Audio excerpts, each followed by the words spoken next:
The Palestinian flag still in evidence despite the massive onslaught. A war, says Israel, intended to end the activities of Hamas, a movement that refuses to recognize a self-defined Jewish state, and one that formed the majority in a democratically elected Palestinian government less than 3 short years ago. Standing outside what is still called the Arafat compound, a senior police officer, unwilling to give his real name, he asked to be called Abu Hatel, and takes us inside the main headquarters of the security services in Gaza. Work is well underway in attempting to restore order to the shattered buildings. And with the glass crunching under feet, we walk along the road to the police training division. On one side, a parade ground scarred by a massive crater. This is where the first rocket struck without warning 2 days after Christmas. There were 40 young trainees lined up here. All were killed. Some might have supported Hamas, some its political rival Fatah, and some may have had no political allegiance at all. The one thing certain is that they wanted to be policemen. This was not a training area for Hamas alone. It was for all who say I am Palestinian. It does not belong to Hamas. Anyone who is Palestinian had the right to train here. This is a police compound. International experts confirm the rockets were fired from attack helicopters, and Abu Hatel is as certain of his opinion. Israel made a mistake here if they thought Hamas would disappear or be pushed away. No. Now we are truly united.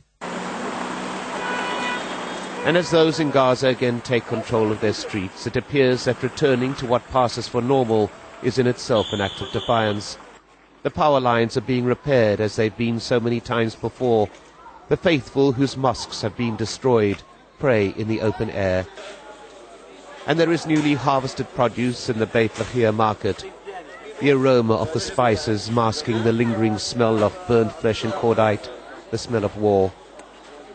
The shoppers ignore the ruined buildings behind them, and the crater of the bomb that obliterated half the market area and killed a number of those who were selling or shopping here. This war was not just against Hamas.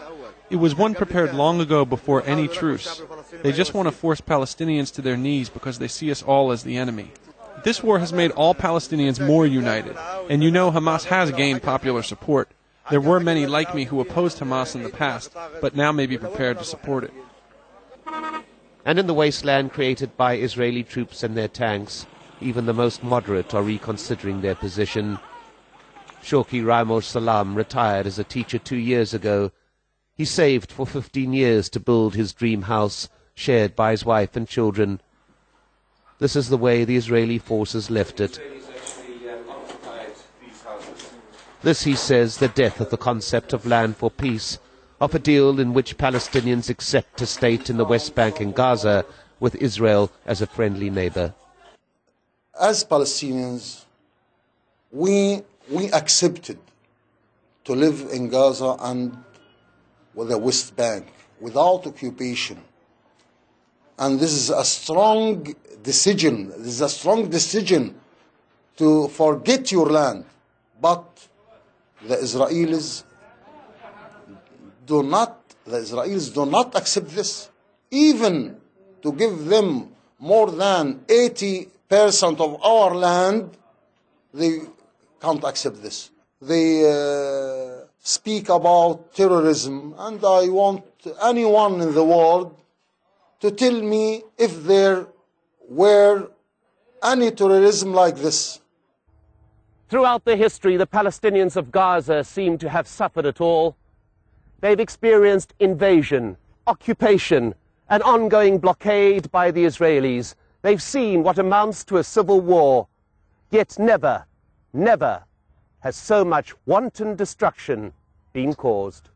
And yet, as great the destruction, as strong the swelling desire to recreate. Amidst the rubble, the people of Gaza are beginning, brick by brick, to rebuild the dream of a unified Palestinian state.